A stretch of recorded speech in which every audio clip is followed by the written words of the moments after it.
আজকে থেকে শুরু হচ্ছে ঝুলন যাত্রা।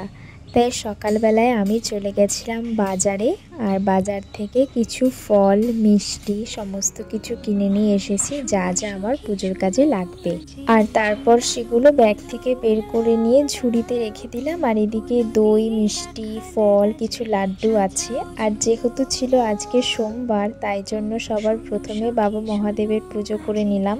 এরপর আমি বানিয়ে নেব পঞ্চামৃত। পঞ্চামৃতের জন্য যেগুলো লাগে সেগুলো আমি এক জায়গায় করে নিয়ে তারপর একটা বাটিতে পঞ্চামৃত বানিয়ে নিয়ে সবার প্রথমে গোপুসোনাকে স্নান করিয়ে নিলাম, আর এরপর রাধা মাধবকে স্নান করিয়ে নিলাম।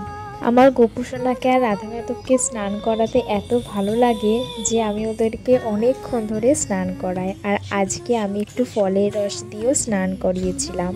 আর তারপরে শুদ্ধ জল দিয়ে ভালো করে পরিষ্কার করে নিয়ে আমি আজকে যে সমস্ত পোশাকগুলো পরবে সেগুলোও সব গুছিয়ে রেখেছিলাম। তো সবার প্রথমে গোপুসোনাকে সাজিয়ে নিলাম, আর এরপর আমার রাধা মাধবকে সাজিয়ে নিলাম। এর মধ্যে মাও দেখি আবার কিছু মালা এনে দিয়েছে, তো সেগুলোই আমি একে একে সমস্ত ঠাকুরকে পরিয়ে দিচ্ছিলাম।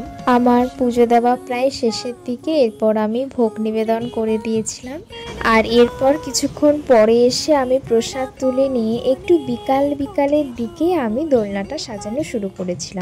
যেহেতু বিকেলবেলার দিকে রাধা মাধবকে দোলনা চড়াবো, তার জন্য এবার দোলনাটা সাজানো শুরু করেছিলাম। তো আমার কাছে যা সমস্ত ফুল ছিল সেগুলো দিয়ে আমি সাজিয়েছিলাম। আর এছাড়াও মা কিছু জুঁই ফুলের মালা এনেছিল, সেগুলো দিয়েও আমি সাজিয়েছিলাম। আর সাজানোর পরে দেখতে কিরকম লাগছিল সেটা তোমরা দেখে নাও। শুনো সখী শুনো আজি ঝুলন ভুলো না,